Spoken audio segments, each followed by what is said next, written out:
ថ្ងៃនេះសូមមកមើលមេរៀនទី11ជាបន្តទៀត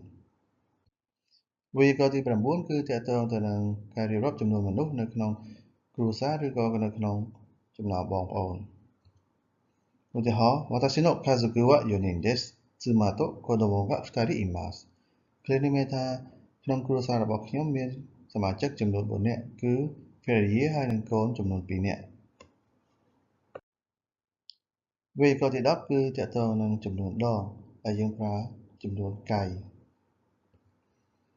ឧទាហរណ៍1週間に1回映画を見ますឃ្លានេះមានថាក្នុងមួយសប្តាហ៍ខ្ញុំមើលកុនមួយដងនេះគឺជារបៀបនៃការរាប់ចំនួនដងសូមមើលការរាប់ចំនួនដងដូចខាងក្រោមនេះវីកទី11គឺជាឃ្លាសំណួររបស់ចំនួនដងអញ្ចឹងយើងប្រើ何回ឧទាហរណ៍1ヶ月に何回スーパーへ行きますかឃ្លានេះមានថា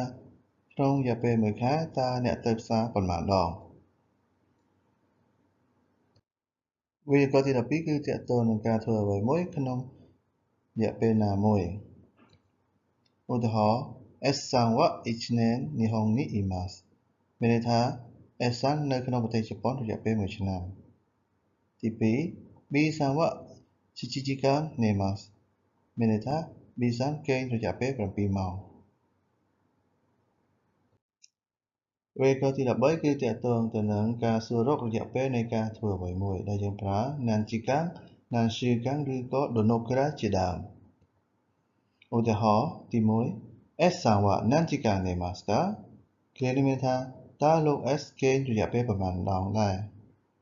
ឧទាហរណ៍ទី2 S さんはどのくらい寝ますかឃ្លានេះមានថាតើលោក S គេងរយៈពេលប៉ុន្មានដែរសំណួរទាំងពីរនេះបើយើងមើលទៅគឺសឹងតែដូចគ្នាទេគ្រាន់តែមួយសួររកម៉ោងតែម្ដងមួយទៀតសួររករយៈពេល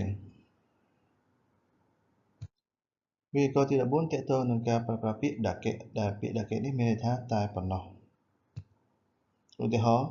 休みは日曜日だけですមានន័យថាថ្ងៃឈប់សម្រាកគឺតែថ្ងៃអាទិត្យតែប៉ុណ្ណោះវីកទី15គឺទាក់ទងទៅនឹងការចំណាយពេលវេលាដែលយើងប្រើប្រាស់ពាក្យ kakarimasu ជាមួយនឹងពាក្យបង្ហាញអំពីរយៈពេលឧទាហរណ៍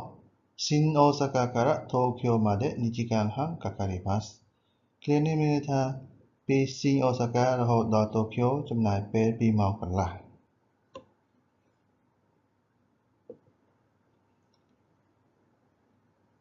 វីកមេរៀនទី11សូមបញ្ចប់ត្រឹមនេះសូមអរគុណ